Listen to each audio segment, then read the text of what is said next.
Hello friends, నా పేరు మధు కిరణ్. ఈరోజు మనం చాలామంది మైండ్లో ఉన్న ఒక జనరల్ కన్సర్న్ గురించి డిస్కస్ చేద్దాం. డెవాప్స్, డెవ్సెకాప్స్, ఎస్ఆర్ఈ ఈ మూడు ఒకటేనా? ఒకవేళ ఇవి మూడు ఒకటి కాకపోతే వీటి మధ్య డిఫరెన్స్ ఏంటిది అండ్ ఏది నేర్చుకుంటే బాగుంటుంది? సో వీటి గురించి డిస్కస్ చేద్దాం.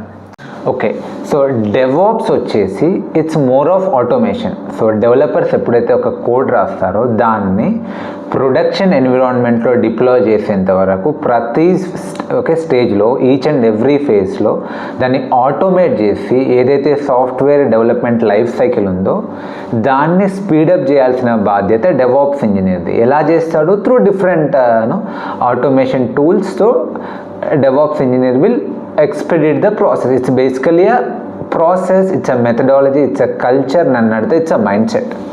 సో అది డెవాప్స్ ఇంజనీర్. మరి వాట్ ఈస్ డెవ్సెకాప్స్? డెవ్సెకాప్స్ అంటే వేరే ఏదో కాదండి, లిటరల్లీ డెవాప్సే. సో ఈ డెవాప్స్ ఇంజనీర్ ఏదైతే ఆటోమేట్ చేస్తున్నాడో సో ఇందులో ప్రతి ఫేస్లో సెక్యూరిటీని దృష్టిలో పెట్టుకొని ఇంప్లిమెంట్ చేస్తే అది డెవ్సెకాప్స్ అప్రోచ్. ఒకసారి ఆలోచించండి, ఈ 2025లో ఎవరైనా వాళ్ళ అప్లికేషన్ని సెక్యూరిటీ ఫీచర్స్ లేకుండా రిలీజ్ చేస్తారా? So impossible. విచ్ మీన్స్ మీరు డెవాప్స్ అప్రోచ్ ఫాలో అవుతున్నారంటే by default DevSecOps approach follow అవుతున్నట్టే. So there is no difference. మరి సైట్ రిలయబిలిటీ ఇంజనీరింగ్ అంటే ఏంటి?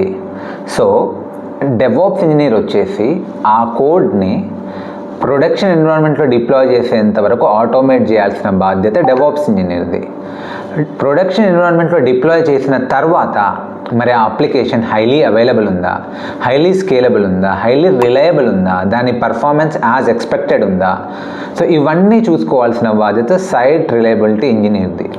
So he will make sure the site is always up and running.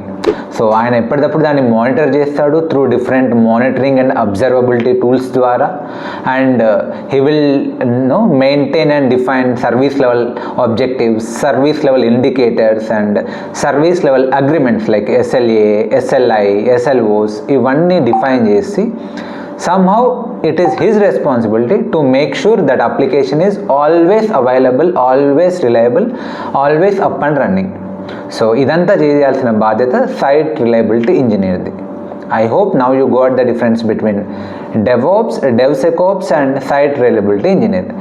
So but ఇండియాలోకి వచ్చేస్తే ఈ మూడు చేయాల్సిందే. మీరు AJD చూసుకున్నా కూడా ఈ మూడింటికి సంబంధించిన టూల్స్ కామన్గా ఉంటున్నాయి. So at the moment the margin and the line is very thin. Golden opportunity. సో మీరు ప్రాపర్గా డెవాప్స్ నేర్చుకుంటే ఈ మూడింటికి అప్లై చేసుకోవచ్చు. Thank you so much.